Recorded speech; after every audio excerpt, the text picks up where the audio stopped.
Baik, Assalamualaikum warahmatullahi wabarakatuh. Selamat pagi, salam sehat.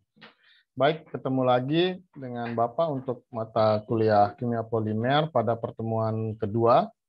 Jadi pada pertemuan kedua ini, Bapak akan menyampaikan tentang masih tinjauan umum tentang polimer, tipe polimer dan jenisnya. Oke, baik, Bapak akan share slide.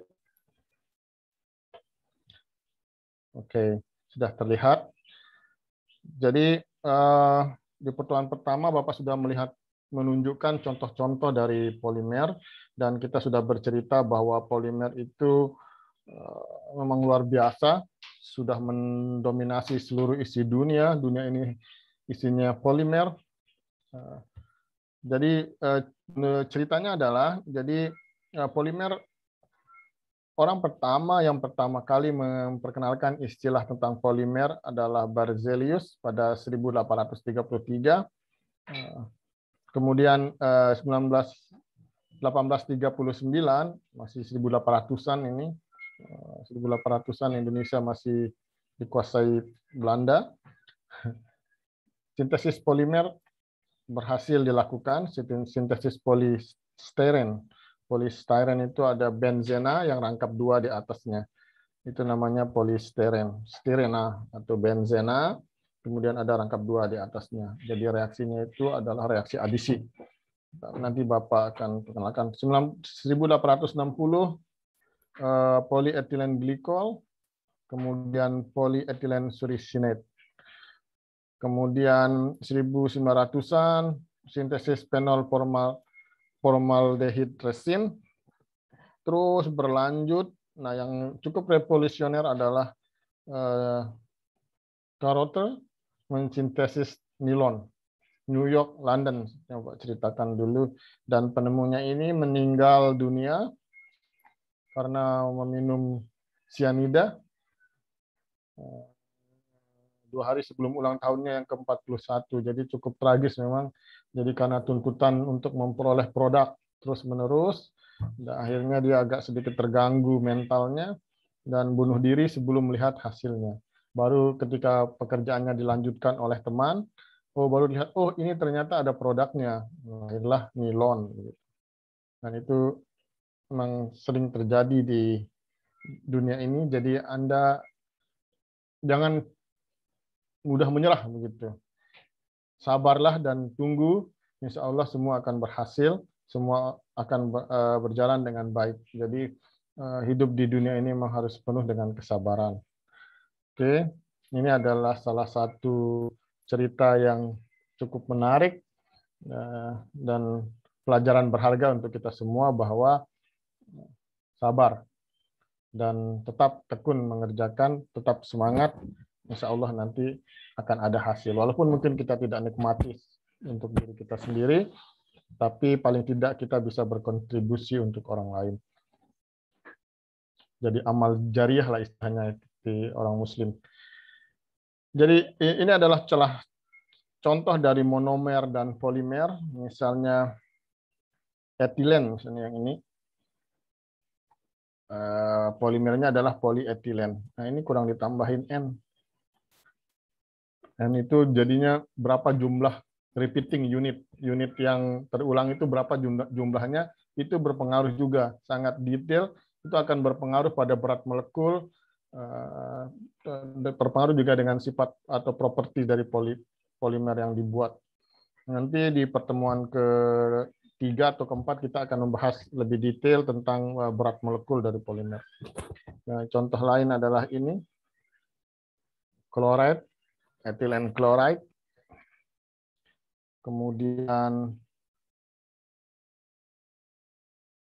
polimer, monomer yang lain, kemudian membentuk polimer.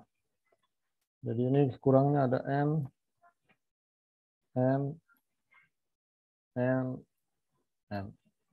number of repeating unit.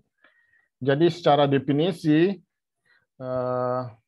tergantung dari ini, definisi bergantung pada jumlah repeating unit atau jumlah unit yang berulang, jumlah monomernya. Jadi monomer itu 1 unit, oligomer itu beberapa polimer itu jadinya banyak. Teleselic polymer itu adalah polimer containing reactive end group, memiliki gugus reaktif di bagian akhir. Teleselic oligomer containing reactive end group, jadi memiliki gugus aktif di akhir. Makromonomer containing long chains. Jadi ada monomer yang seperti mirip-mirip seperti polimer, rantai panjang. Jadi tapi dia masih monomer, bukan polimer. Dan biasanya itu makromolekul yang monomer. Jadi biasanya dia sudah Goli itu seperti permen karet lah. Susah dibuat kristal karena sifatnya yang mengalir. Kemudian ada definisi kedua yang Anda harus tahu adalah degree of polymerization, derajat polimerisasi. Nanti pertemuan ketiga dan keempat Bapak akan membahas lebih detail tentang degree of polymerization. Jadi total number of repeating unit containing terminal group.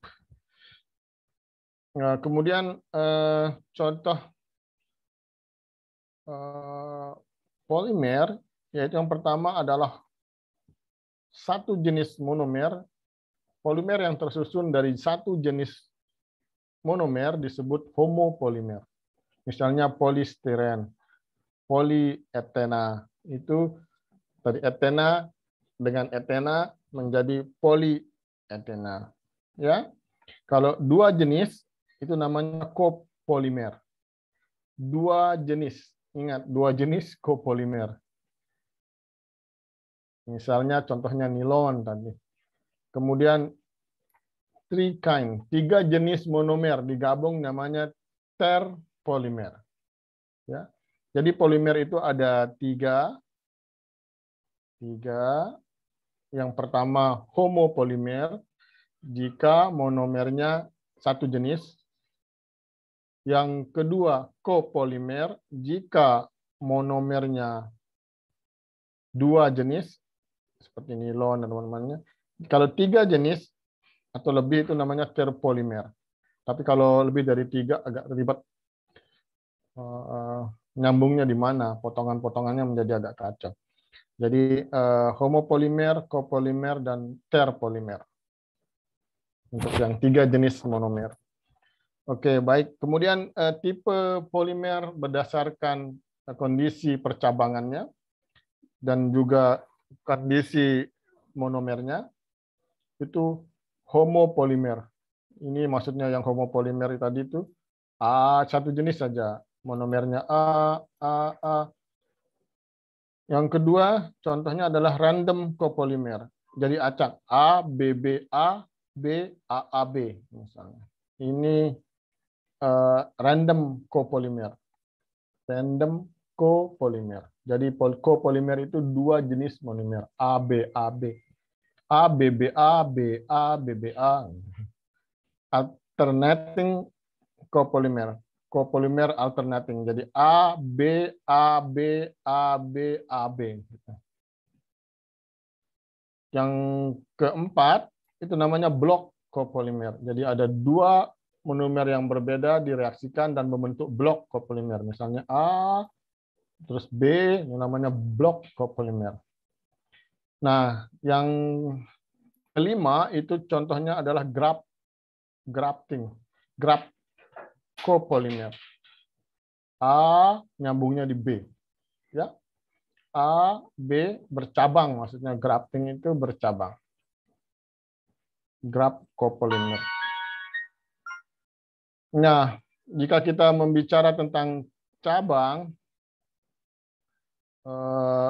tipe polimer yang lain adalah linear, tidak ada cabang. Branch, ya ada cabangnya seperti grafting tadi, dan network. Network itu polimer yang seperti jaring laba-laba. Network, saling sambung menyambung, saling sambung menyambung. Oke. Kemudian jika dilihat dari arsitekturnya, Jadi ada star polimer, polimernya berbentuk seperti bintang, ya. Kemudian cone polimer berbentuk seperti sisir. Ladder polimer ini seperti tangga, semi ladder dan step ladder. Jadi tangga yang tidak sempurna atau tangga rusak. Oke, jadi silahkan dipahami. Jadi nanti kalau ada contoh, Anda harus bisa membedakan mana yang cone, mana yang ladder. Ya. Kemudian contoh lain adalah polyrotaxin.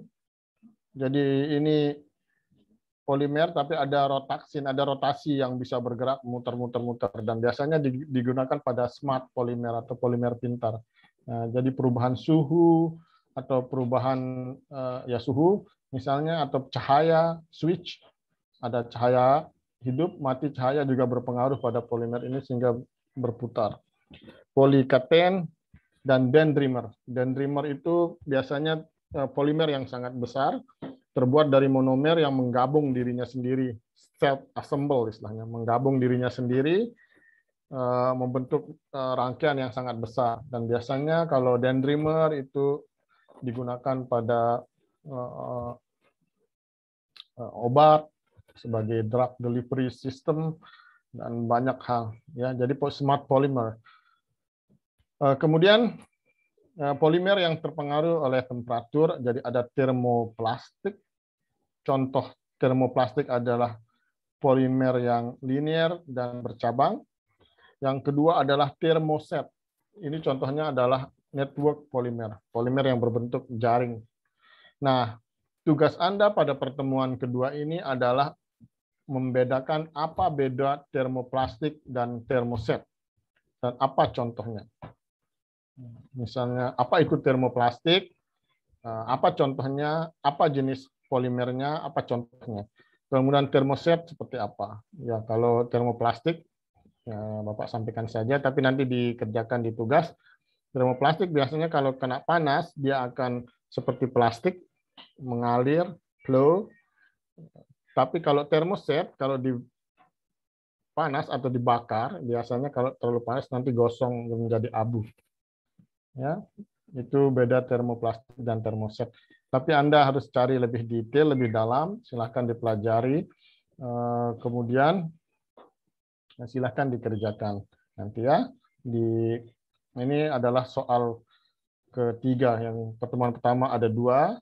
Ini adalah pertemuan ketiga. Anda kerjakan tugas di Learning LMS Unram ya. Baik, terima kasih. Kita akhiri. Assalamualaikum warahmatullahi wabarakatuh.